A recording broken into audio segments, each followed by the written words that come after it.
ఆంధ్రప్రదేశ్కి సంబంధించి రెండు పరిణామాలు చోటు చేసుకున్నాయి రాజకీయంగా.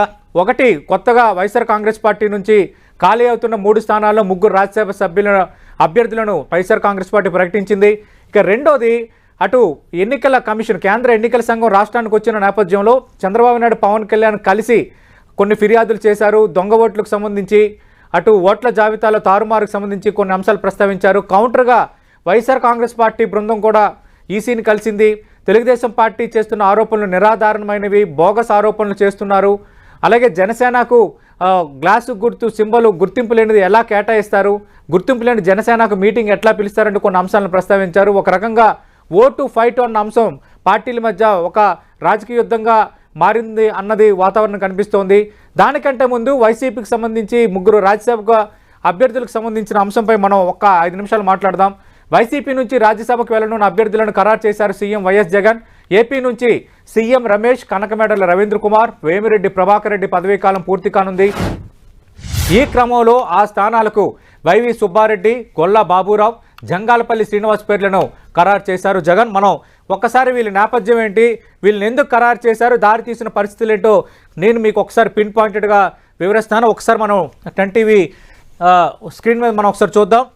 వైసీపీకి సంబంధించి 3 రాజ్యసభ సభ్యులు మనం స్క్రీన్ మీద కనిపిస్తున్నారు. వైవి సుబ్బారెడ్డి, రెడ్డి సామాజిక వర్గానికి చెందిన నేత వైవి సుబ్బారెడ్డి. అలాగే అటు ఇక్కడ వైవి సుబ్బారెడ్డికి తిరిగి రాజ్యసభ కేటాయించడంలోనూ చాలా ఈక్వేషన్స్ ఇక్కడ మనకి కనిపిస్తున్నాయి. ఇటీవల వరకు టీటీడీ చైర్మన్గా ఆయన బాధ్యతలు కూడా నిర్వర్తించారు. ఒంగోలుకు సంబంధించి అక్కడ ఎంపీ స్థానానికి సంబంధించి ఎవరిని నిలబెట్టాలన్న దానిపైన కొంత చర్చ జరుగుతోంది. వైవి సుబ్బారెడ్డి వర్సెస్ బాలినేని శ్రీనివాసరెడ్డి మధ్య నువ్వా నేను అన్నట్టుగా నడుస్తున్న రాజకీయ యుద్ధంలో భాగంగా ప్రస్తుతం అక్కడ ఏం జరగబోతుందన్న ఆసక్తి అందరిలోనూ కనిపిస్తోంది. వైవి సుబ్బారెడ్డి తనయుడు విక్రాంత్ రెడ్డి ఒంగోలు ఎంపీ బరిలో దిగే అవకాశాలు ఉన్నాయన్న వార్తల నేపథ్యంలో బాలినేని శ్రీనివాసరెడ్డి ప్రస్తుతం సిట్టింగ్ ఎంపీగా ఉన్న మాగుంట శ్రీనివాసరెడ్డిని ఖచ్చితంగా నిలబెట్టాలని ఆయన పట్టుబడుతున్నారు. ఒంగోలు అసెంబ్లీ స్థానం తాను మారేది లేదని ఆయన భీష్మించుకు కూర్చున్న పరిస్థితి కనిపిస్తోంది. అలాగే మాగుంట శ్రీనివాసరెడ్డితో తెలుగుదేశం పార్టీ నేతలు టచ్లోకి వెళ్లారు. మాగుంట శ్రీనివాసరెడ్డికి సంబంధించి మీరు కనుక ఒప్పుకుంటే ఒంగోలుకి మీరు, అలాగే నెల్లూరుకి తనయుడు రాఘవకు అవకాశం ఇస్తామని ఆల్రెడీ తెలుగుదేశం పార్టీ మాగుంట శ్రీనివాసరెడ్డికి ఒక ఆఫర్ ఇచ్చింది. ఈ నేపథ్యంలో వైవి సుబ్బారెడ్డికి రాజ్యసభ సభ్యత్వం ఇవ్వడం అనేది కొంత రాజకీయంగా అక్కడున్న సమస్యని సర్దుబాటు చేయడం అన్న కోణం కూడా ఇక్కడ మనకు స్పష్టంగా కనిపిస్తోంది. ఇక రెండోది మనం చూస్తే గొల్లా బాబురావు. మనకు తెలుసు వైఎస్ఆర్ కాంగ్రెస్ పార్టీ మార్పులు చేర్పులు చేస్తోంది. మొదటి జాబితాలో 11 మార్పులు చేసింది, రెండో జాబితాలో 27 మార్పులు చేసింది, మొత్తం 38 మార్పులు చేసింది. ఇందులో 35 శాసనసభ స్థానాలకు సంబంధించి, 3 ఎంపీ స్థానాలకు సంబంధించి. గొల్ల బాబురావు ప్రస్తుతం విశాఖ జిల్లా పాయకరావుపేట ఎమ్మెల్యేగా ఉన్నారు. వైఎస్ జగన్మోహన్ రెడ్డి వైఎస్ఆర్ కాంగ్రెస్ పార్టీ పెట్టినప్పటి నుంచి ఆయనతో పాటు కలిసి అడుగులేస్తున్నారు. 2-3 సార్లు ఎమ్మెల్యేగా విజయం సాధించిన వ్యక్తి గొల్ల బాబురావు. అయితే ఈసారి రెండో జాబితాలో గొల్ల బాబురావుకు సంబంధించి ఆయన ప్రాతినిధ్యం వస్తున్న పాయకరావుపేటకు శ్రీకాకుళం జిల్లాలో రాజాం శాసనసభ్యుడు కంబాల జోగులను ఇన్ఛార్జిగా వైఎస్ఆర్ కాంగ్రెస్ పార్టీ నియమించింది. అప్పుడే అందరికంటే ముందుగానే గొల్ల బాబురావుకు వైఎస్ జగన్మోహన్ రెడ్డి రాజ్యసభ హామీ ఇచ్చారని 10 టీవీ మాత్రమే బ్రేక్ చేసింది, ఎక్స్క్లూజివ్గా అందించింది. అది నిజమైంది. ఈరోజు రాజ్యసభకు ఎస్సీ సామాజిక వర్గానికి చెందిన గొల్ల బాబురావును ఈరోజు వైఎస్ఆర్ కాంగ్రెస్ పార్టీ ప్రమోట్ చేస్తోంది. గతంలో గ్రూప్ 1 ఆఫీసర్గా పనిచేశారు. జిల్లా పరిషత్ సీఈఓ కూడా పనిచేసిన అనుభవం గొల్ల బాబురావుకు ఉంది. డిప్యూటీ కలెక్టర్గా, ఆర్డీఓకు కూడా పనిచేసిన అనుభవం ఉన్న అధికారి ఆయన. అక్కడి నుంచి ఆయన రాజకీయాల్లోకి వచ్చారు. రాజకీయాల్లోకి వచ్చిన తర్వాత శాసనసభ్యుడిగా విజయం సాధించారు. అలాగే అటు వైఎస్ఆర్ కాంగ్రెస్ పార్టీకి సంబంధించి ఆయన సీనియర్గా, లాయల్గా ఎప్పటి నుంచో ఉన్నారు. దానికి తగ్గట్టుగా ఈరోజు రాజ్యసభకు గొల్ల బాబురావు ఈసారి వైఎస్ఆర్ కాంగ్రెస్ పార్టీ ఎంపిక చేసింది. ఇక మూడవది జంగాలపల్లి శ్రీనివాస్. ఈయన బలిజ సామాజిక వర్గానికి చెందిన నేత, చిత్తూరు జిల్లాకు చెందిన నేత. అయితే జంగాలపల్లి శ్రీనివాస్ ఎంపిక వెనుక ఇక్కడ చాలా రాజకీయ సమీకరణాలు ఉన్నాయి. ఎందుకంటే మనం తీసుకుంటే చిత్తూరు జిల్లాకు సంబంధించి ఎస్సీ రిజర్వ్డ్ పార్లమెంట్ నియోజకవర్గాలు ఉన్నాయి. అలాగే అటు జనరల్ స్థానాలకు సంబంధించి బలిజ కమ్యూనిటీ కొంత ప్రాబల్యం ఉన్న 4-5 నియోజకవర్గాల్లో అక్కడ ఓసీ అభ్యర్థులు అక్కడ సిట్టింగ్ ఎంపీలుగా ఉన్న, సిట్టింగ్ ఎమ్మెల్యేలుగా ఉన్నారు. అలాగే ఇన్ఛార్జీలుగా ఉన్న వాతావరణం అక్కడ ఉంది. అలాగే తిరుపతికి సంబంధించి కొంత బలిజ కమ్యూనిటీ ఓటు ఎక్కువగా ఉంది కాబట్టి అక్కడ అవకాశం ఇద్దామన్న ఛాన్స్ లేదు. గత ఎన్నికల్లో కరుణాకర్ రెడ్డి విజయం సాధించారు. ప్రస్తుతం ఆయన టీటీడీ చైర్మన్గా ఉన్నారు. రెండో జాబితాలో కరుణాకర్ రెడ్డి తనయుడు అభినవ్ రెడ్డికి ఆల్రెడీ అక్కడ ఇన్ఛార్జిగా ఖరారు చేస్తారు. రాబోతున్న ఎన్నికల్లో భూమన కరుణాకర్ రెడ్డి తనయుడు అభినవ్ రెడ్డి అక్కడ పోటీ చేయబోతున్నారు.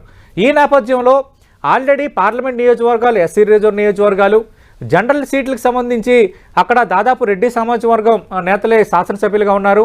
అలాగే ఎస్సీ సామాజిక వర్గం సంబంధించి కొన్ని అసెంబ్లీ స్థానాలు రిజర్వ్డ్ ఉన్నా ఆల్రెడీ అక్కడ సిట్టింగ్ ఎమ్మెల్యేలు ఉన్న వాతావరణం ఉంది. ఈ నేపథ్యంలో చిత్తూరు జిల్లాలో ఓట్ బ్యాంక్ పరంగా కొంత ప్రాబల్యం ఉన్న బలిజా కమ్యూనిటీని కొంత దగ్గర చేసుకునే క్రమంలో జంగాలపల్లి శ్రీనివాస్కు ఈసారి రాజ్యసభకు అవకాశం ఇచ్చినట్టుగా కనిపిస్తోంది. ప్యూర్గా సోషల్ ఈక్వేషన్స్ అక్కడున్న సమీకరణాల నేపథ్యంలో జగన్మోహన్ రెడ్డి జంగాలపల్లి శ్రీనివాస్ను ఎంపిక చేశారు. ఇది అయిపోయింది. ఈసారి రాజ్యసభ సభ్యత్వం కోల్పోతున్న ముగ్గురు ఎవరో ఒకసారి చూద్దాం. వేమిరెడ్డి ప్రభాకర్ రెడ్డి, కనకమేడల రవీంద్ర కుమార్, సీఎం రమేష్. ఈ ముగ్గురు పదవీ కాలం ఈ ఏప్రిల్తో ముగిపోతుంది. రాజ్యసభ సంబంధించి వాళ్ళ స్థానంలో రాజ్యసభ అభ్యర్థులుగా మనం ఇందాక ప్రస్తావించిన ముగ్గురు రాబోతున్నారు. ఇక్కడ కొన్ని అంశాలు మాట్లాడుకోవాలి. వేమిరెడ్డి ప్రభాకర్ రెడ్డి, ఆయనకి ఏప్రిల్లో వైసీపీ రాజ్యసభ ఎంపీగా ఉన్నారు. ఆయన పదవీకాలం పూర్తవుతుంది. అయితే వేమిరెడ్డి ప్రభాకర్ రెడ్డి పూర్తవుతున్న నేపథ్యంలో ఆల్రెడీ నెల్లూరు ఎంపీ అభ్యర్థిగా ఆయన ఖరారైపోయారు. స్వయంగా 2 రోజుల కిందట ఆయనే ప్రకటించారు, నేనే నెల్లూరు ఎంపీ స్థానానికి పోటీ చేస్తున్నానని. ఈ నేపథ్యంలో ఒక రకంగా అంటే రాజ్యసభ సభ్యత్వం పూర్తవుతున్నప్పటికీ వెంటనే ఆయనకి నెల్లూరు ఎంపీ అభ్యర్థి టికెట్ లభించడం అనేది కొంత ఆయనకు ఆశాజనక పరిస్థితి. అలాగే కనకమేడల రవీంద్ర కుమార్, తెలుగుదేశం పార్టీకి సంబంధించి మనం చూస్తే ఆ పార్టీ నుంచి గెలుపొందిన రాజ్యసభ సభ్యులు అటు భారతీయ జనతా పార్టీలోకి వెళ్ళిపోయిన నేపథ్యంలో ఒక కనకమేడల రవీంద్ర కుమార్ మిగిలారు. ప్రస్తుతం ఆయన తెలుగుదేశం పార్టీ నుంచి రాజ్యసభ సభ్యుడిగా ఉన్నారు. ఆయన పదవీకాలం పూర్తవుతున్న నేపథ్యంలో తెలుగుదేశం పార్టీకి ఇక్కడ రాజ్యసభలో ఎలాంటి సభ్యత్వం ఇక ఉండదు. అయితే వచ్చే ఎన్నికల్లో ఒకవేళ కనుక తెలుగుదేశం పార్టీ విజయం సాధిస్తే అప్పుడు మళ్ళీ వాళ్ళు రాజ్యసభకు కొంత ప్రమోట్ చేసుకోవడానికి ఖాళీలైన బట్టి వాళ్ళకు ఒక అవకాశం దక్కుతుంది. కనకమేడల రవీంద్ర కుమార్ తెలుగుదేశం పార్టీకి ఉన్న ఏకైక రాజ్యసభ సభ్యుడు పదవీకాలం పూర్తవుతున్న నేపథ్యం కనిపిస్తోంది. దీనివల్ల 2వ స్థానం ఖాళీ అవుతుంది. ఇక 3వ స్థానం సీఎం రమేష్. సీఎం రమేష్ కూడా గతంలో తెలుగుదేశం పార్టీ నుంచి రాజ్యసభకు ఎంపికయ్యారు. అయితే మనకు తెలుసు సీఎం రమేష్, సుజనా చౌదరి, టీజీ వెంకటేష్ ఇలాంటి రాజ్యసభ సభ్యులందరూ భారతీయ జనతా పార్టీకి వెళ్ళిన నేపథ్యంలో ప్రస్తుతం వాళ్ళ భారతీయ జనతా పార్టీలో రాజ్యసభ సభ్యుడిగా ఉన్నారు. ఆ స్థానం కూడా ఇప్పుడు ఖాళీ అవుతుంది. అయితే భారతీయ జనతా పార్టీ ఒక రాజ్యసభ సీట్ను కోల్పోతుంది. ఈ నేపథ్యంలో ఆంధ్రప్రదేశ్ నుంచి ఈ 3 ఖాళీల్లో ముగ్గురు అభ్యర్థులు మనం ఇందాకలా ప్రస్తావించినట్టు శ్రీనివాస్, అలాగే వైవి సుబ్బారెడ్డి, అలాగే గొల్లబాబురావు, ఈ ముగ్గురు వస్తున్నారు. ఇది రాజ్యసభ సభ్యుల ఎంపికకు సంబంధించి ఈక్వేషన్స్.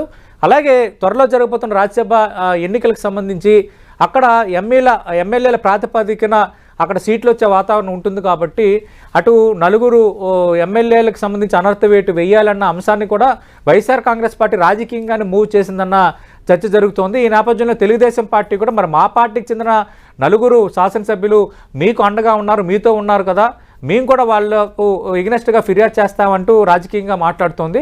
అంటే ఈ రాజ్యసభ సభ్యుల నియామకాలు వాటి పదవీకాలం పూర్తవడానికి ఈ అనర్హత వేటుకు సంబంధించి అసెంబ్లీ స్పీకర్కు వైఎస్ఆర్ కాంగ్రెస్ పార్టీ ఫిర్యాదు చేయడానికి మాత్రం కొంత రాజకీయంగా సంబంధం ఉన్నదన్నది మనకి ఇప్పుడు బహిర్గతమవుతోంది. ఇప్పుడు ఇది ఒక అంశం. ఇక రెండో కీలకమైన అంశం ఇప్పుడు మనం డిబేట్ చేయబోతున్న అంశం అటు ఈసీకి పోటాపోటీ ఫిర్యాదులకు సంబంధించి. ఎన్నికలకు ఇంకా 3 నెలల ముందే ఏపీలో ఓట్ ఫైట్ స్టార్ట్ అయిపోయింది. రాష్ట్రంలో ఓటర్ల జాబితాలతో అవకతవకలపైన పార్టీలన్నీ కేంద్ర ఎన్నికల సంఘానికి ఫిర్యాదు చేశాయి. అధికార వైసీపీతో సహా టీడీపీ, జనసేన, ఇతర పార్టీల నేతలు ఒకరిపై ఒకరు పోటాపోటీగా ఫిర్యాదు చేసుకున్నారు. రాష్ట్ర వ్యాప్తంగా ఉన్న దొంగ ఓట్లపై సాక్ష్యాధారాలతో సహా టీడీపీ, జనసేన ఈసీకి ఫిర్యాదు చేస్తే వాటికి కౌంటర్ ఇస్తూ వైసీపీ కూడా కంప్లైంట్ ఇచ్చింది.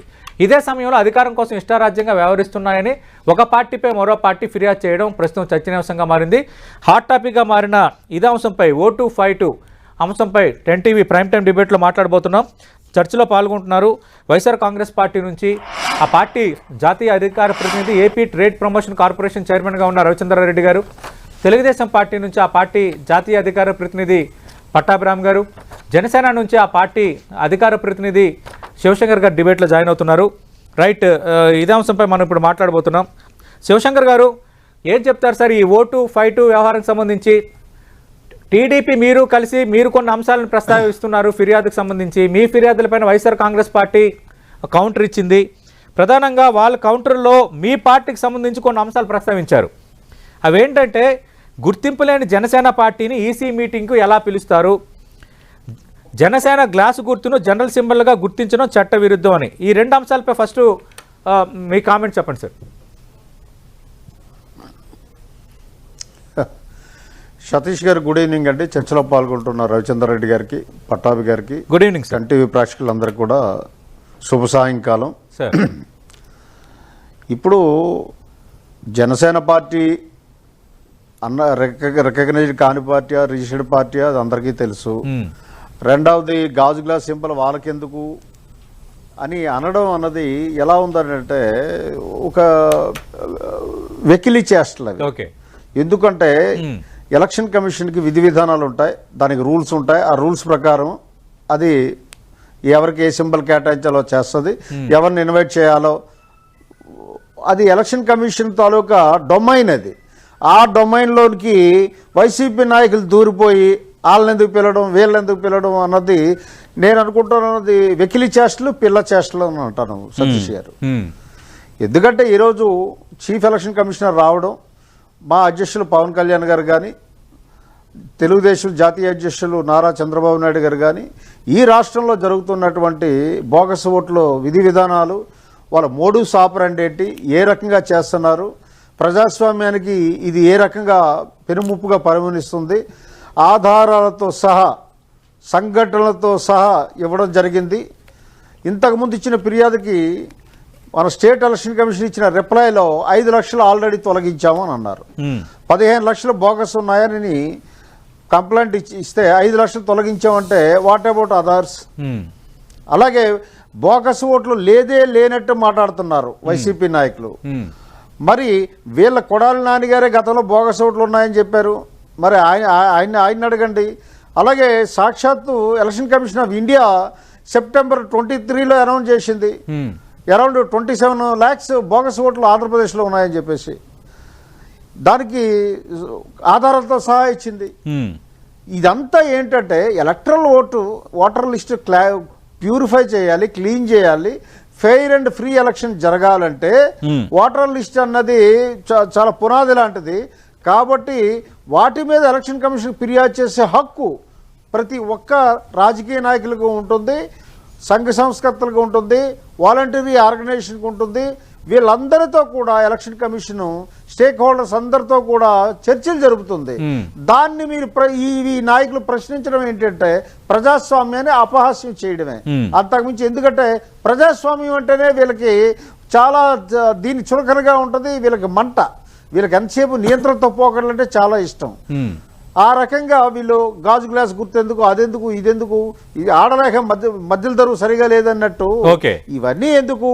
మీరు భవిష్యత్తుకు రెడీ సిద్ధంగా ఉండండి, అంతే తప్ప ఎలక్షన్ కమిషన్ డొమైన్ లోకి మీరు ఎందుకు వెళ్ళి మాట్లాడతారు?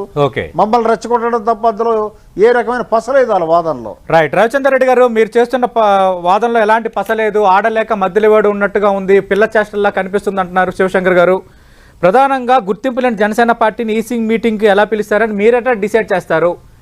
ఈసీ డొమైన్కి సంబంధించి, ఈసీ అధికారులకు సంబంధించి. 2, జనసేన గ్లాసు గుర్తును జనరల్ సింబల్గా గుర్తించడం చట్టవిరుద్ధం అని మీరెట్లా చెప్తారు? ఇది శివశంకర్ గారు అడిగిన స్ట్రైట్గా 2 క్వశ్చన్.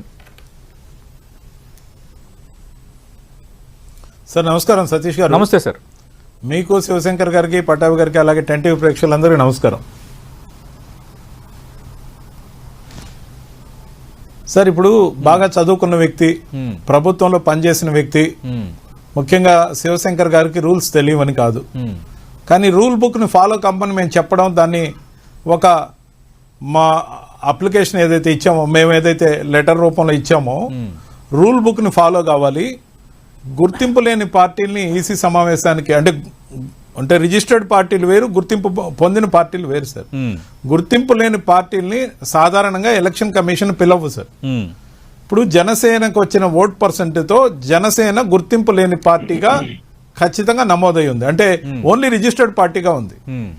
సో ఆ క్లాజ్ను గుర్తు చేస్తూ మా అబ్జెక్షన్ తెలియజేయడం జరిగింది. వీళ్ళు తెలుగుదేశం పార్టీకి సంబంధించిన ఒకే లెటర్ని ఏదైతే ఉందో, ఒకవైపు చంద్రబాబు నాయుడు గారు, ఒకవైపు పవన్ కళ్యాణ్ గారి పేరు పెట్టి ఇద్దరు సంతకం చేసి లోపలికి వెళ్ళారు. అంటే ఇది కరెక్ట్ కాదు, ఫాలో ద ప్రొసీజర్ అనే దాన్ని రూల్ బుక్ ని చూపించడం జరిగింది. సిమిలర్ గా గుర్తింపు లేని పార్టీకి మొదటిసారి అప్పీల్ చేసుకున్నప్పుడు కామన్ సింబల్ అనేది ఇవ్వడం జరుగుతుంది.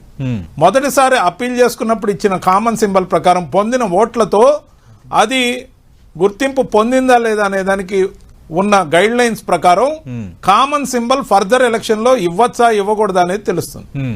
మొన్నటికి మొన్న తెలంగాణలో కామన్ సింబల్ 8 కాన్స్టిట్యున్సీస్ కు మాత్రమే ఇచ్చారు. అంటే వాళ్ళు పోటీ చేసిన వరకే. మిగతా ఏరియాల్లో కూడా దాన్ని ఓపెన్ సింబల్ గా పెట్టడం జరిగింది. ఖచ్చితంగా కూడా మేము రూల్ బుక్ ని వాళ్ళకు గుర్తు చేస్తే, మా అబ్జెక్షన్స్ ని తెలియజేస్తే దీన్ని హుందాతనం అంటారా, పిల్ల చేష్టలని ఎద్దేవా చేయడం కరెక్టా? కరెక్ట్ కాదన్నప్పుడు దాన్ని సవరించుకోవాలి. అంటే ఇప్పుడు తెలంగాణలో మీరు అన్నట్టుగా పోటీ చేసే స్థానాల్లో జనసేన అభ్యర్థులకు గ్లాసు గుర్తు కేటాయించారు. అంటే పోటీ చేయని స్థానాల్లో దాన్ని జనరల్ గుర్తుల జాబితాలో చేర్చారు. అంటే మరి ఏపీలో కూడా అలా చేయమనా మీరు చేస్తున్న డిమాండ్? అలా కూడా కాదు సార్. తెలంగాణలో మొదటిసారి పోటీ చేస్తాం జనసేన. గతంలో పోటీ చేయలేదు. మీరు గమనించండి, మొదటిసారి పోటీ చేసేటప్పుడు పలానా తెలంగాణ రాష్ట్రంలో మా పార్టీ పోటీ చేస్తుంది కాబట్టి మా కామన్ సింబల్ ఇవ్వమని అడిగే హక్కు వాళ్ళకు ఉంది.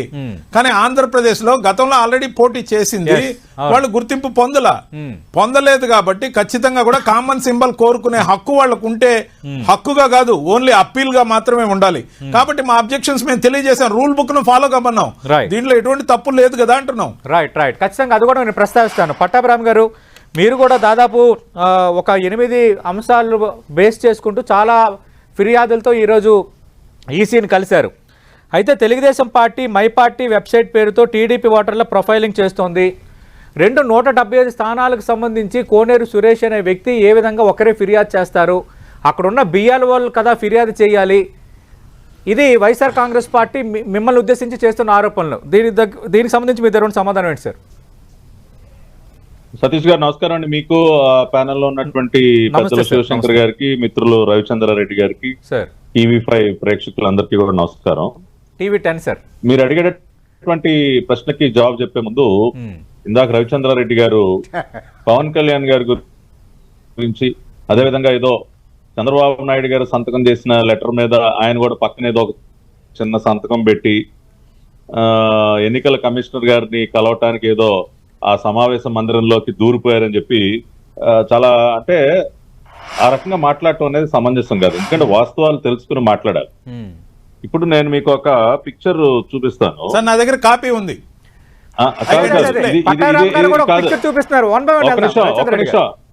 ఒక్క నిమిషం ఉండండి సార్. ఇది పవన్ కళ్యాణ్ గారు మీటింగ్ కి అటెండ్ అవుతున్నప్పుడు పిక్చర్. ఇవాళ దీనిలో మీరు చూసినట్లయితే ఆయన మెడలో ఎలక్షన్ కమిషన్ వారు ముందుగానే మీటింగ్ కి హాజరయ్యే వారికి ఇచ్చినటువంటి ఒక కార్డు, పాస్ అవనివ్వండి ఐడెంటిటీ కార్డు, ఇది ఉన్న వాళ్ళనే లోపలికి అలౌ చేస్తారు.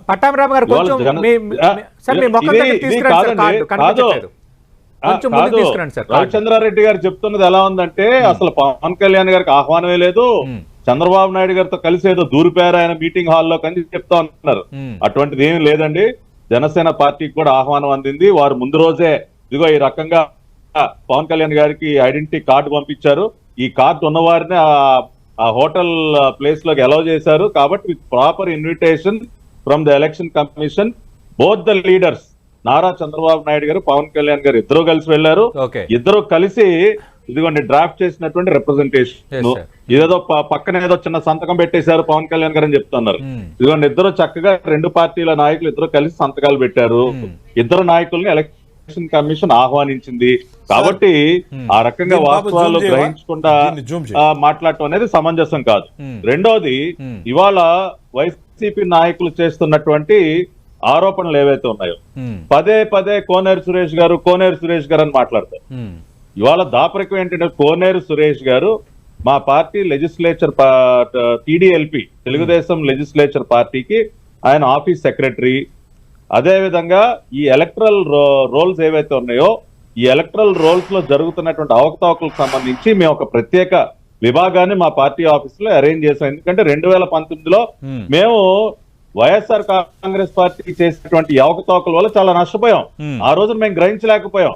ఎందుకంటే ఈ రకంగా కూడా ఎన్నికల్లో రిజల్ట్ ని తారుమారు చేయొచ్చు, ఎలక్ట్రల్ ఓటర్ లిస్ట్ లో ఓట్లని దొంగతనం చేసి ఓట్లని తారుమారు చేసి ఈ రకంగా కూడా ఎన్నికలను మ్యానిపులేట్ చేస్తారని మేము ఆ రోజున గ్రహించలేకపోయాం. కాబట్టి గత ఎన్నికల అనుభవం దృష్ట్యా వాళ్ళు ముందుగానే మేము అప్రమత్తం అయ్యి ఒక ప్రత్యేక టీంని పెట్టి ఎప్పటికప్పుడు ఎలక్షన్ కమిషన్ వారు విడుదల చేసినటువంటి డ్రాఫ్ట్ ఓటర్ లిస్టులు ఏవైతే ఉంటాయో వాటిని కాన్స్టిట్యున్సీ వైజ్ మేము ఇంటింటికి డోర్ టు డోర్ మేము వెళ్ళి వెరిఫికేషన్ చేసుకుని వెరిఫై చేసుకున్నప్పుడు అవకతవకలు బయటపడతాయి సార్. ఆ ప్రాంతంలో నివాసం లేని వాళ్ళు ఓట్లు చేర్చినవి కానివ్వండి, అక్కడ ఉన్నటువంటి ఓట్లను తొలగించినటువంటి సందర్భాలు కానివ్వండి, ఇవన్నీ కూడా మా పార్టీ మా బూత్ లెవెల్ కమిటీ మెంబర్స్ అహర్నిశలు శ్రమించి ఇంటింటికి వెళ్లి వాళ్ళు వాస్తవాలు తెలుసుకుని వాటిని ఈ election voter list verification cell కి కోనేరు సురేష్ గారిని మేము ఒక కన్వీనర్ గా కోఆర్డినేటర్ గా పెట్టాం. ఇవాళ ఆయన ఇవన్నీ పూలప్ చేసి పార్టీ రిప్రజెంటేటివ్ గా ఆయన ఎలక్షన్ కమిషన్ ఫిర్యాదు చేశారు. తప్పేంటండి? ఎలక్షన్ కమిషన్ కి ఒక పార్టీ రిప్రజెంటేటివ్ గా కోనేరు సురేష్ గారు ఫిర్యాదు చేస్తుందా అన్న నేరమా? ఇవాళ పొలిటికల్ పార్టీస్ అన్నిటికీ కూడా ఇవాళ ఓటర్ వెరిఫికేషన్ చేసుకునేటటువంటి హక్కు ఉంది. అక్కడ బూత్ లెవెల్ ఏజెంట్స్ ఎవరైతే ఉంటారో ప్రభుత్వ అధికారులతో కలిసి ఎలక్షన్ కమిషనే చెప్తా ఉంది, బిఎల్ఓస్ ఎవరైతే ఉన్నారో వాళ్ళు ఖచ్చితంగా రాజకీయ పార్టీల ప్రతినిధులని వెంట పెట్టుకుని తీసుకువెళ్ళాలి. It is a rule. Party representatives తోడుగా వస్తేనే వాళ్ళు ఓటర్ వెరిఫికేషన్ చేయాలి. ఆ రకంగా మా పార్టీ వారు వెళ్ళారు. వెళ్ళినప్పుడు కొన్ని అవకతవకలు మేము గుర్తించినప్పుడు ఖచ్చితంగా మేము రిపోర్ట్ చేస్తాం. అది కూడా తప్పని అంటే ఇంత హాస్యాస్పదంగా మాట్లాడతారండి. దొంగతనాలని బయటపడిపోయేసరికి వాళ్ళు చేసినటువంటి కోనేరు సురేష్ చేసిన ఆరోపణల వల్ల మా పార్టీకి నష్టం కలిగిందని విజయసాయి రెడ్డి ఒక కామెంట్ చేశారు. ఆయన ప్రస్తావిస్తున్న అంశాలు ఏంటంటే కర్నూలు జిల్లాలో 67,370 చల్లని ఓట్లు ఉన్నాయని సురేష్ ఫిర్యాదు చేశారు. అయితే జిల్లా కలెక్టర్ దాని మీద పరిశీలన చేశారు. చేస్తే 59,000 ఓట్లు వాస్తవ ఓట్లు అని అధికారులు తేల్చారు. ఇలాంటి తప్పుడు నివేదికల వల్ల మా పైన తప్పుడు అభిప్రాయం ప్రజల్లో కలగదా? ఇది ఇందాక ప్రస్తావించింది. సతీష్ గారు, పర్చూరు కాన్స్టిట్యున్సీలో 10 మంది వైసీపీ నాయకుల పైన పోలీస్ కేసులు పెట్టమని ఎలక్షన్ కమిషన్ ఆదేశించిందా లేదా? మేము ఇచ్చినటువంటి ఫిర్యాదుని పరిగణనలోకి తీసుకుని వైసీపీ నాయకులు డైరెక్ట్ గా 10 మందిని పర్చూరు కాన్స్టిట్యున్సీలో కేసులు బుక్ చేశారు. ఉరవకొండ కాన్స్టిట్యున్సీలో మేము ఇచ్చినటువంటి ఫిర్యాదు ఆధారంగా అక్కడ ఉన్నటువంటి జడ్పీ సిఇఓని సస్పెండ్ చేశారు. ఇవన్నీ కూడా ఎక్కడికక్కడ వీళ్ళు ఓట్ల దొంగతనాలను మేము బయట పెడుతున్నాం కాబట్టి ఇవాళ గుమ్మడికాయలు దొంగలు భుజాలు తడుగుకున్నట్టు ఏమి చేయాలో దిక్కుతోచక వాళ్ళ యొక్క దొంగతనాలు బయటపడిపోయేసరికి ప్రజల విశ్వాసాన్ని కోల్పోయినటువంటి జగన్మోహన్ రెడ్డి గారు ఇవాళ ఓట్ల దొంగతనానికి పాల్పడుతున్నారు. ఓటర్ లిస్ట్ లో ఇటువంటి మాల్ ప్రాక్టీసెస్ చేస్తున్నారని మేము ఆధారాలతో సహా సబ్మిట్ చేస్తా ఉన్నాం. వాటిపైన ఎలక్షన్ కమిషన్ చర్యలు తీసుకోవాలి. ప్రతి పార్టీకి ఆ హక్కు ఉంది. ఓటర్ లిస్ట్ లో ఎక్కడైనా తప్పులు జరిగితే వాటిని ఎత్తి చూపే హక్కు ఉంది. ఎలక్షన్ కమిషన్ ఫిర్యాదు చేసే హక్కు ఉంది. కోనేరు సురేష్ గారు మా పార్టీ రిప్రజెంటేటివ్ గా ఆ పని చేస్తా ఉన్నారు. దానిని తప్పు పట్టడానికి మీరెవరండి? తప్పులు బయటపడేసరికి ఈ రకంగా ఏది పడితే అది మీడియా ముందుకు వచ్చి వాళ్ళ ఫ్రస్ట్రేషన్ అంతా కూడా బయట పెడతా ఉన్నారు. రవిచంద్రారెడ్డి గారు ఇప్పుడు ఈసీకి ఫిర్యాదు చేయడానికి ఇప్పుడు వైఎస్ఆర్ కాంగ్రెస్ పార్టీ తరఫున మీ పార్టీకి చెందిన ఎంపీలు విజయసాయి రెడ్డి, మార్గాని భరత్ వాళ్ళు అటెండ్ అయ్యారు రిప్రజెంటేటివ్స్గా. ఇక్కడ ఒకరైనా అటెండ్ అవ్వచ్చు, ఎవరైనా అటెండ్ అవ్వచ్చు. రెండు, ఈసీ ముందు అందరూ సమానులే, ఏ పార్టీ అయినా కంప్లైంట్స్ చేయొచ్చు, అభ్యంతరాలు ఉండొచ్చు. రెండు, మీరు పదే కోనేరు సురేష్ ఆయన ప్రొఫైల్ ఏంటో పట్టాభిరామ్ గారు వివరించారు. మా టీడీఎల్పీ కార్యదర్శిగా ఉన్నారు, మా పార్టీ రిప్రజెంటేటివ్. ఆయన నేతృత్వంలో ఒక విభాగాన్ని ఏర్పాటు చేశాం. 175 స్థానాల్లో ఎక్కడైనా తప్పుడు ఓట్ల నమోదు కానీ, ఓట్ల తొలగింపు కానీ, జాబితాల అవకతవకలు ఉంటే దాని మీద గ్రౌండ్ వర్క్ చేసి మేము ఒక రిపోర్ట్ ఇచ్చాము. దాని మీద అభ్యంతరం వ్యక్తం చేయడానికి వైసీపీకి ఏం రైట్ ఉంది? మేము ఒక రాజకీయ పార్టీ ఆంధ్రప్రదేశ్లో, మాకు రిప్రజెంట్ చేసుకునే అవకాశం మాకు ఉంది, అధికారం మాకుంది అంటున్నారు పట్టాభిరామ్ గారు. సార్ చాలా బాగా చెప్పారు. చెప్తే చాలా కన్విన్సింగ్ గా నమ్మేటట్టు ఉంది. కానీ విషయం తెలియని వాళ్ళకి, పాపం సాధారణ ప్రేక్షకులకి ఆ విధంగా భ్రమ కలిగే విధంగా ఏదైతే చెప్పారో నిజాలు తెలియాలి. నేను ఇందాక చెప్పా, ఏదైతే వాళ్ళిద్దరూ ఒకే దాని మీద కాగితం మీద సైన్ చేశారో అది చెప్పా. సో ఒక్క నిమిషంలో ఇది జూమ్ చేసిన తర్వాత నేను దీన్ని మీకు కూడా పంపా. సార్, చంద్రబాబు నాయుడు గారు లెటర్ ఏదైతే డ్రాఫ్ట్ చేశారో అదే లెటర్ లో ఆఖరులో 2 సంతకాలు పెట్టారు. వాళ్ళ డిజిగ్నేషన్స్ ఏమో రెండు పార్టీలకు సంబంధించిన అధ్యక్షులుగా పేర్కొన్నారు. కానీ వాళ్ళ పొత్తుంటే రాజకీయంగా పొత్తు ఉండాలి సార్. ఒక లెటర్ ఏదైతే తెలుగుదేశం వాళ్ళు డ్రాఫ్ట్ చేశారో 2 పార్టీల సంతకం పెట్టారు సార్ ఒకే లెటర్ లో. నార్మల్ గా గుర్తింపు పొందిన పార్టీలకి ఎలక్షన్ కమిషన్, గతంలో కూడా నేను కాంగ్రెస్ పార్టీ తరఫున హైదరాబాద్ లో ఉమ్మడి రాష్ట్రంలో అటెండ్ అవ్వడం జరిగింది.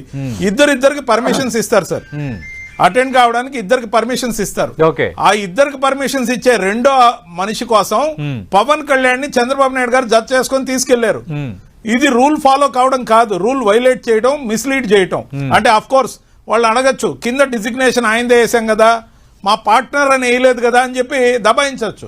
కానీ అది కరెక్ట్ పద్ధతి కాదు. పవన్ కళ్యాణ్ ఇండివిజువల్ గా పర్మిషన్ కోరుకున్నారు, ఇన్విటేషన్ వచ్చింది, కార్డు కూడా ఇచ్చారు ఒకటి, అది కూడా చూపించారు ఇప్పుడు పట్టాభిరామ్ గారు లైవ్ లో. సార్ ఎందుకు ఇచ్చారు, ఏ విధంగా ఇచ్చారు? డ్రాప్ చేసిన లెటర్ లో 2 పేర్లే పెట్టారు కాబట్టి లోతుకు పోకుండా 2 పేర్లతో వాళ్ళు ఆ పాసులు ఇచ్చారు.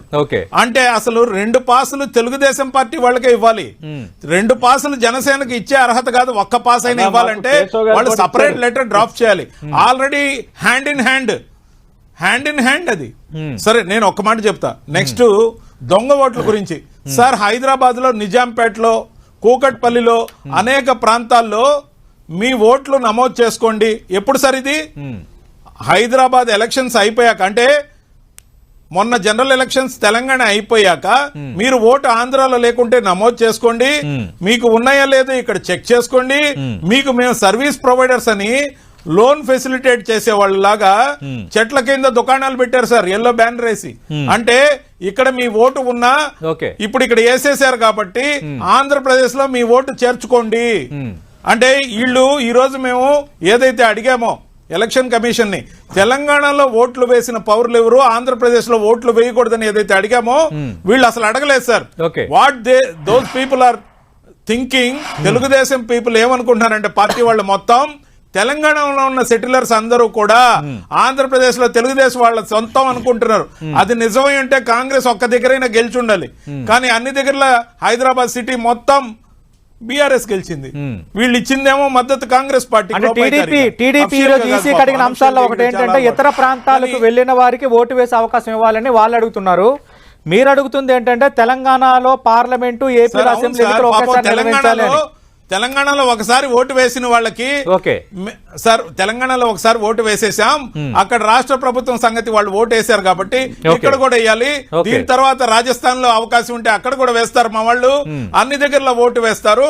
మీరు విస్తృతమైన అవకాశం ఇవ్వాలి. అన్ని రాష్ట్రాల్లో మా వాళ్ళు ఎన్నిసార్లు ఎలక్షన్లు వస్తే అన్నిసార్లు వేయాలి. ఈ ఎంత ప్రజాస్వామ్యం చూడండి.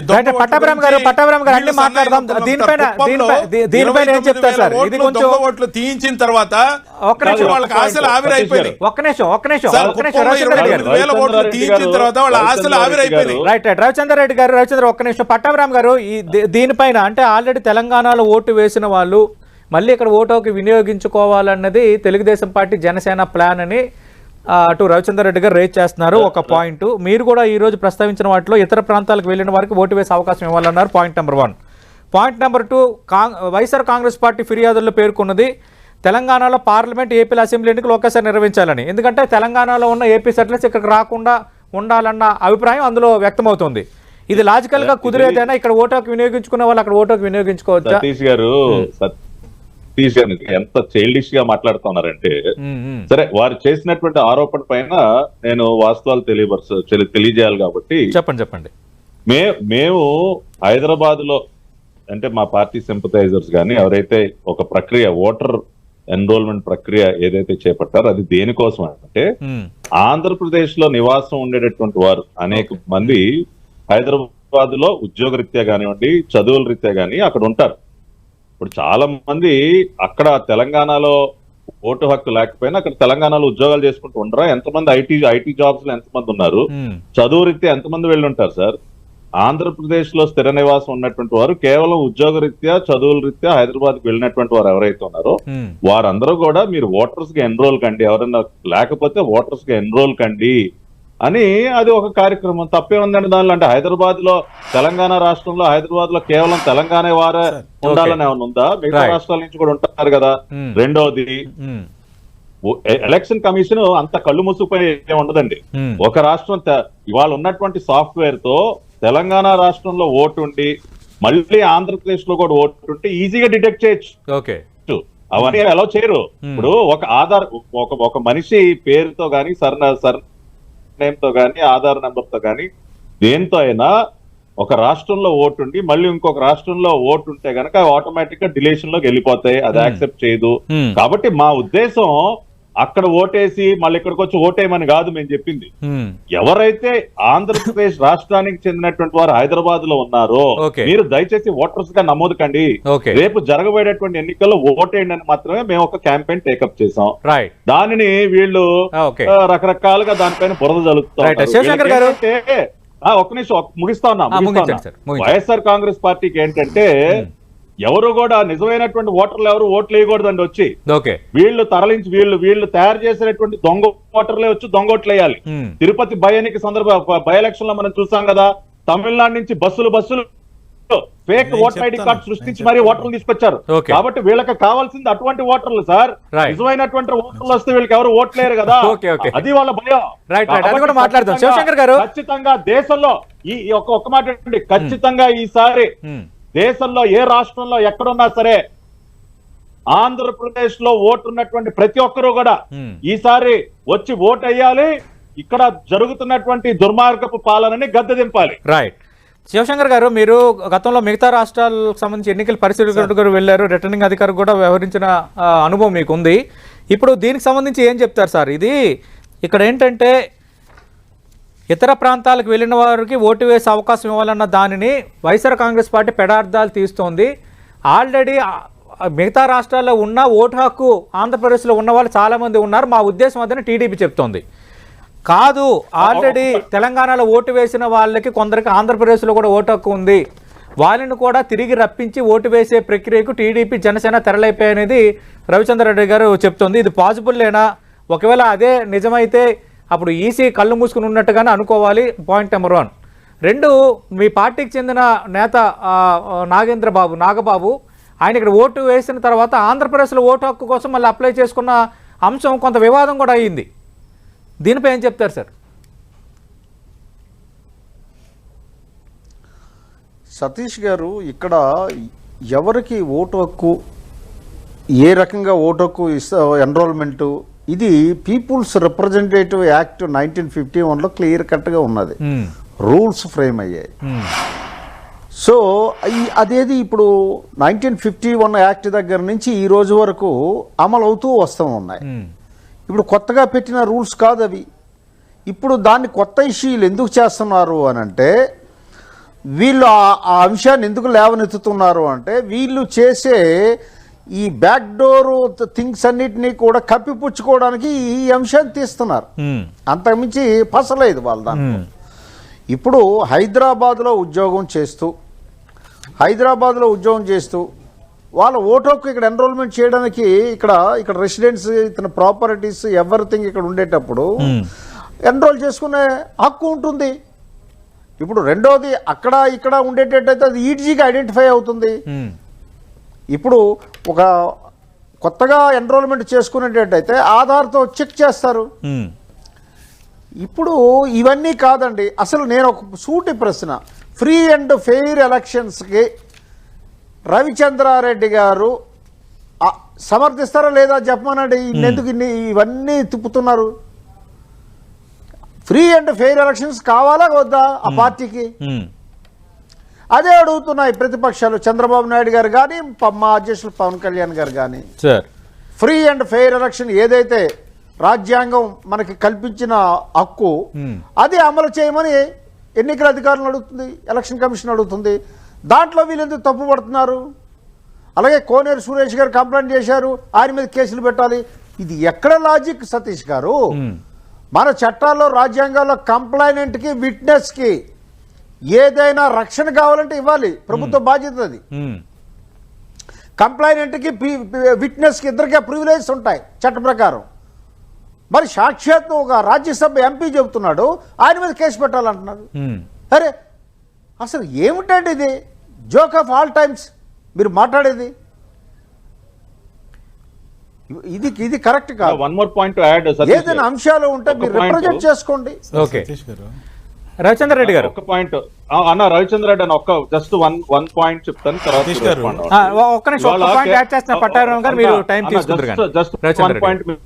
రెస్పాండ్ ఉండన్నా. ఒక పాయింట్, ఇప్పుడు కేంద్ర ప్రభుత్వం ప్రస్తుతం ఏ స్థాయిలో ఆలోచిస్తుందంటే సతీష్ గారు, విదేశాలలో ఉన్నటువంటి భారతీయులు ఎవరైతే ఉన్నారో వారికి కూడా ఓటు వేసేటటువంటి అవకాశాన్ని ఏ రకంగా కల్పించవచ్చు అన్న అంశం మీద ఇవాళ ఒక స్టడీ జరుగుతోంది. ఇవాళ అసలు మీరు పక్క రాష్ట్రాల్లో వాళ్ళే ఓటు వేయడానికి వీల్లేదని ఎలా అంటారండి?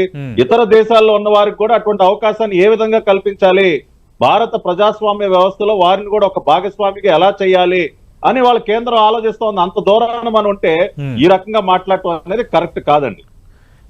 రవిచంద్ర రెడ్డి గారు, ఆల్రెడీ ఆంధ్రప్రదేశ్ లో కానీ మిగతా రాష్ట్రాల్లో స్థిరపడిన వాళ్ళు ఆంధ్రప్రదేశ్ లో ఓటు హక్కు ఉన్న వాళ్ళు చాలా మంది ఉన్నారు. వాళ్ళు తిరిగి ఆంధ్రప్రదేశ్ కు వచ్చి ఓటు వేయాలన్నదే మా అభిమతం, మా ఉద్దేశం అనేది తెలుగుదేశం పార్టీ చెప్తున్న మాట. శివశంకర్ గారు వివరణ కూడా చూపిస్తున్నారు. సార్ సతీష్ గారు, ఇవన్నీ ఇంటే ఎలా ఉంటదంటే, కాదు సార్, ఎలా ఉంటదంటే సూక్తి ముక్తావళి బహుశా వీళ్ళ దగ్గర నుంచి రాష్ట్రం గాని దేశం గాని ప్రపంచం గాని నేర్చుకోవాలన్నట్టుగా ఉంది. నేను అంటున్నా, అక్కడ ఈ కౌంటర్లు ఎప్పుడు వెళ్తాయి సార్? నిజాంపేట గాని కూకట్పల్లి గాని అనేక ప్రాంతాల్లో తెలంగాణ ఎలక్షన్ అయిపోయాక మీరు ఆంధ్రప్రదేశ్ లో ఓటు నమోదు చేసుకోమని వెలిసినాయే. మరి తెలంగాణలో మన పబ్బం గడిచిపోయింది. ఆంధ్రప్రదేశ్ లో మీరు అందరు రండి, రారండి, ఓటేయండి, మన పార్టీని గెలిపించుకుందాం, రండి ప్లీజ్ రండి అని ఏదైతే వీళ్ళు పిలిపించారో ప్రజాస్వామ్యం విరుద్ధం ఇది. ముఖ్యంగా ప్రపంచ దేశాల్లో ఓకే, పక్క రాష్ట్రాల్లో కూడా ఓకే, ఎక్కడి నుంచి అయినా కానీ ఒక్కసారే ఓటు వేయాలనే ఆలోచన వీళ్ళకి లేదు. ఓటు వేయాలి, మళ్ళీ మళ్ళీ మనం రావాలి అధికారంలోకి కల్లోనైనా ఒకసారి అని వీళ్ళ ఫీలింగ్. కాబట్టి అవన్నీ జరిగేవి కాదు. ముఖ్యంగా ఇంకొకటి కూడా సార్, ఈ రోజు రాజకీయ పార్టీలని నేను తప్పుపడుతున్నా. ముఖ్యంగా జనసేన చాలా ఆదర్శాలు వల్లిస్తుంటది. డబ్బున్నోడే ప్రజాస్వామ్యంలో ఎలక్ట్ అవ్వాలన్నా, ఎలక్ట్రల్ బ్యాటిల్లో ఖచ్చితంగా డబ్బు లేని వాడు చట్టసభలకు రాకూడదా? వాడు చదువుకున్నోడు అయ్యుండి అర్హత ఉన్నవాడు ఉంటే శివశంకర్ లాంటి వాళ్ళు, నాలాంటి వాళ్ళు, పట్టాభి లాంటి వాళ్ళు, లేకపోతే ఇంకా పేదవాళ్ళు, చదువుకున్న వాళ్ళు ఎవరైనా కూడా చట్టసభల్లోకి రావచ్చు. కానీ ఏ ఒక్క పార్టీ అయినా ప్రజాస్వామ్యం సిగ్గుపడాల్సిన అంశం ఏంటంటే 28,50,000 మించి ఒక్క రూపాయి ఎక్కువ ఖర్చు పెట్టినా మా పార్టీ మీదే కాదు ఏ పార్టీ మీదైనా క్రమశిక్షణ చర్యలు తీసుకోమని చెప్పి వచ్చారా? వీళ్ళందరూ తూతు మంత్రం సార్, అందరూ కూడా నీతులు చెప్పడానికే ఉన్నారు. ఖచ్చితంగా కూడా పేదవాడు, చదువుకున్నవాడు, అర్హత ఉన్నవాడు చట్టసభలకు పోకూడదు. ఎందుకంటే విధానపరమైన నిర్ణయాల్లో అవగాహన వస్తుంది. అంటే అన్ని పార్టీలు ఆ విధంగా ఉన్నాయని కాదు. మా పార్టీలో ఈరోజు సామాజిక న్యాయంలో చదువుకున్న వాళ్ళకి ఇస్తున్నాం, రేపు తెలుగుదేశంలో కొంతమందికి ఇవ్వచ్చు. కానీ ఎక్కువ శాతం ఎవరికైతే నిజమైన అర్హత ఉంటుందో వాళ్ళు చట్టసభల్లో ఉండాలి, విధానపరమైన నిర్ణయాల్లో భాగం కావాలి అనే కోరిక ఏ రాజకీయ పార్టీకైనా ఉందా అని అడుగుతున్నా ఈరోజు. ముఖ్యంగా ఖచ్చితంగా కూడా 28,50,000 పైన ఒక్క రూపాయి కూడా ఖర్చు పెట్టకూడదు. అలా ఖర్చు పెడితే ఏ పార్టీ వాళ్ళైనా సరే మీరు బ్యాన్ చేయమని అడిగారా? అలాగే 75 లక్షలకు మించి ఎంపీ అభ్యర్థి ఎవరైనా ఖర్చు పెడితే వెంటనే వాళ్ళని టర్మినేట్ చేయమని ఎవరైనా అడిగారా? అంటే కాంగ్రెస్ పార్టీ మీరు అడగలరా? అంటే పేదవాడు ఎప్పుడు చట్టసభలకు పోకూడదా? మీరు అడగలరా? ఈ రోజు మేము అందుకే సార్ సార్ ఈసీకి అన్ని తెలుసు సార్, ఈసీకి అన్ని తెలుసు. మేము మా వివరణ ఇస్తున్నా, ఆ వివరణలోకే వస్తున్నా. ఈసీకి అన్ని తెలుసు కాబట్టే పేదవాళ్ళని ఓసీ సీట్లలో, ముఖ్యంగా అగ్రవర్ణాల సీట్లలో ఎస్సీలకి, బీసీలకి ఇప్పుడు చూశారు మీరు. రాజ్యసభ సీట్లు నామినేటెడ్ పోస్టులలో ఇచ్చే వాళ్ళలో కూడా ఒకరు బీసీని ఒకరు ఎస్సీని ఇచ్చామంటే వీళ్ళు మొత్తం వాళ్ళ సామాజిక వర్గానికే ఇచ్చుకున్నారు తెలుగుదేశం పార్టీ వాళ్ళు. సోషల్ జస్టిస్ మీద మేమేదైతే కట్టుబడి ఉన్నామో ఈసీకి అన్ని తెలిసినా తూతు మంత్రంగా వ్యవహరిస్తుంది. కాబట్టి తెలుగుదేశం పార్టీకి గానీ, జనసేన పార్టీకి గానీ, ఇతర రాజకీయ పార్టీలకైనా ఓసీ సీట్లలో మేము ఎక్కడైతే బీసీలకు ఇచ్చామో మీరు కూడా బీసీలకు ఇవ్వండి, ఓసీ సీట్లలో మేము ఎక్కడైతే ఎస్సీలకు ఇచ్చామో మీరు కూడా ఎస్సీలకు ఇవ్వండి. అంటే ఆ సామాజిక వర్గంలో మీకు నచ్చిన వారికి ఇవ్వండి. కానీ ఆ సామాజిక వర్గాన్ని అత్యధికంగా చట్టసభల్లో పెట్టాలన్న సదుద్దేశం వైఎస్ఆర్సీపీకి ఉంది. మీకు ఉందా? ఛాలెంజ్ విసురుతున్నాం. రైట్ రవిచంద్ర రెడ్డి గారు, ఓకే మీకు సదుద్దేశం ఉందంటున్నారు. అటు ఎంపీ స్థానాలకు సంబంధించి మేము కూడా బీసీలకి ఎక్కువగా ఇవ్వబోతున్నాం టీడీపీ చెప్తోంది.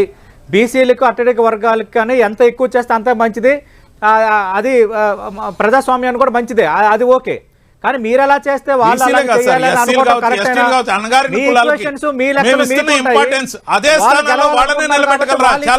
లెక్కలు వాళ్ళకు ఉంటాయి. ఫైనల్ గా ఎన్నికల్లో గెలిపే మాట సార్. ఈక్వేషన్ కాదు, ఈక్వేషన్ వాళ్ళ సాటిస్ఫాక్షన్ కాదు సార్, వాళ్ళ కమిట్మెంట్. మేము వెనకబడిన వర్గాలని ముందుకు తీసుకెళ్దాం అనుకుంటున్నాం. Okay. మీరు కూడా అదే వర్గాలను పెట్టండి, మీ పార్టీ జెండా ఇచ్చి. Right, ఎవరు గెలిచినా ఒక బీసీ చట్టసభకి వెళ్తాడు, ఒక ఎస్సీ చట్టసభకి వెళ్తాడు, Okay. ఒక అణగారిన వర్గం చట్టసభకి వెళ్తుంది. శివశంకర్ గారు, తప్పేముంది దీంట్లో? మీకు ఆ శివశంకర్ గారు. కమిట్మెంట్ లేదు. వైఎస్ఆర్సీపీ పార్టీకి మాత్రమే ఆ కమిట్మెంట్ ఉంది. Okay. కాబట్టి వైఎస్ఆర్సీపీ సోషల్ జస్టిస్ చేయడంలో అగ్రపదాన్ని ఉంది. అందుకే నా ఎస్సీలు, నా బీసీలు, నా ఎస్టీలు, Okay. నా మైనారిటీలు, నా అగ్రవర్ణ పేదలు దానికి అంటున్నాం మేము. ఈసీ ఫిర్యాదులకి లింక్ ఏంటి? సతీష్ గారు రవిచంద్ర రెడ్డి సార్, ఈసీ ఫిర్యాదుల్లో ఈ పార్టీలు ఎందుకు చిత్తశుద్ధితో ఈ మాట గురించి అడగలేదంటే ఎస్ ఓకే, ఎలాగైనా గెలవాలన్న దుర్బుద్ధి. రైట్. శివశంకర్ గారు మాకు సోషల్ జస్టిస్ మీద, సోషల్ ఇంజనీరింగ్ మీద పూర్తి కమిట్మెంట్ ఉంది కాబట్టి మేము ఇలా చేస్తున్నాము. ఇలాంటి అంశాలని కనీసం ఈసీకి పార్టీలు అడగగలవా అని ఛాలెంజ్ విసురుతున్నారు రవిచంద్ర రెడ్డి గారు. సతీష్ గారు, రవిచంద్రారెడ్డి గారిని ఒక విషయంలో నేను చాలా అభినందిస్తాను. చాలా థింకర్ లాగా మాట్లాడారు ఈరోజు. ఏమిటి అని అంటే 28,50,000 మించి డబ్బు ఖర్చు పెట్టకూడదు ఎమ్మెల్యేలు, 70 లక్షల మించి ఎలక్షన్ ఏదైతే రూల్స్ ఉన్నాయో అంత మించి ఖర్చు పెడితే డిస్క్వాలిఫై చేయమని. Yes, welcome. మీరు మీ పార్టీలో అది తీర్మానం చేసి, మీ పార్టీ అధికారంలో ఉంది కాబట్టి మీరు అమలు చేసి భారతదేశంలో మీరు ఆదర్శప్రాయం కండి. ఒక్కొక్కరు తీర్మానం విడిగా, మీరు ఎవరు నువ్వు 20 కోట్లు ఉన్నాయా, 30 కోట్లు ఉన్నాయా చూపించు అని మీరు అడుగుతూ మీరు బయటికి సూక్తి ముక్తావలి చెప్తే అది ఎవరు హర్షించరు. రెండోది సామాజిక న్యాయం ఆన్ పేపర్ ఇంప్లిమెంటేషన్ ఎలా ఉందో ఈ రాష్ట్ర ప్రజలందరికీ తెలుసు. కాబట్టి దాని గురించి నేను వివరించక్కర్లేదు. పట్టాభిరామ్ గారు, సతీష్ గారు, ఇప్పుడు మనం రాజకీయాల్లో ఎలక్షన్స్ లో డబ్బుల ప్రభావం వీటి గురించి మాట్లాడుకునేటప్పుడు అసలు ఆ అంశం గురించి మాట్లాడే కనీస అర్హత ఈ దేశంలో ఏ పార్టీకైనా లేదంటే అది వైఎస్ఆర్ కాంగ్రెస్ పార్టీ. ఎందుకంటే కేవలం డబ్బు మీద ఆధారపడి డబ్బుతో ఎలక్షన్లు చేసేటటువంటి పార్టీ తెలుగుదేశం.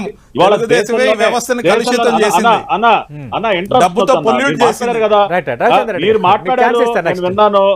మీరు ఇవాళ దేశంలోనే అత్యంత ధనిక ముఖ్యమంత్రి గారు జగన్మోహన్ రెడ్డి గారు, ఆయన అధ్యక్షుడిగా ఉన్నటువంటి పార్టీ వైఎస్ఆర్ కాంగ్రెస్ పార్టీ.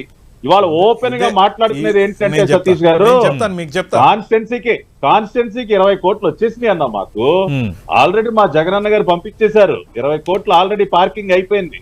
ఏదో ఒక అసెంబ్లీ కాన్స్టిట్యున్సీకి 20 కోట్లు పార్కింగ్ అయిపోయింది. 20 కోట్లు పార్కింగ్ అయిపోయిందంట. రేపంట ఓటుకు 5,000, 10,000 ఎవడన్నా పోటీ పడతారో మాతో అని వాళ్ళ ఛాలెంజ్లు ఇస్తుతా ఉన్నారు. ఇవాళ వీళ్ళు వచ్చి 28 లక్షలు ఏం మాట్లాడుతా ఉన్నారంటే డిబేట్ చూసేవాళ్ళు మామూలుగా నవ్వుకోరు. రెండోది సామాజిక న్యాయం గురించి మాట్లాడుతా ఉన్నారు. సామాజిక న్యాయం మీ పార్టీలో ఎంత గొప్పగా ఉందో నిన్ననే జొన్నలగడ్డ పద్మావతి గారి వీడియో చూసాం, మొన్న ఎంఎస్ బాబు గారి వీడియో చూసాం, అంతకు ముందు మీ ఉండవల్లి శ్రీదేవి గారి మాటలు, పుష్పశ్రీట్లో మీ పార్టీలో ఉన్నటువంటి ఎస్సీ నాయకులే ఓపెన్ గా మీడియా ముందుకు వచ్చి వీడియోలు రికార్డ్ చేసి మరీ వదులుతా ఉన్నారు. ఇంకా మీరు సామాజిక న్యాయం గురించి మాట్లాడతారు. 38 సీట్లు మొన్న అభ్యర్థులు మారిస్తే దానిలో 27 నుంచి 28 ఎస్సీ ఎస్టీ బీసీలో ఉన్నారు. అక్కడ ఇవాళ దేశంలో లోక్సభకి మొట్టమొదటిసారిగా దేశ చరిత్రలో ఒక దళితుడిని, జిఎంసీ బాలయోగ్ గారి రూపంలో ఒక దళితుడిని లోక్సభ స్పీకర్ చేసింది తెలుగుదేశం పార్టీ. ఇవాళ రాష్ట్ర అసెంబ్లీకి మొట్టమొదటిసారిగా ప్రతిభా భారతి గారి రూపంలో ఒక దళితురాల్ని అసెంబ్లీ స్పీకర్ చేసింది తెలుగుదేశం పార్టీ. కాబట్టి మీ దగ్గర నుంచి సామాజిక న్యాయం గురించి పాఠాలు నేర్చుకోవాల్సిన అవసరం మాకు లేదు.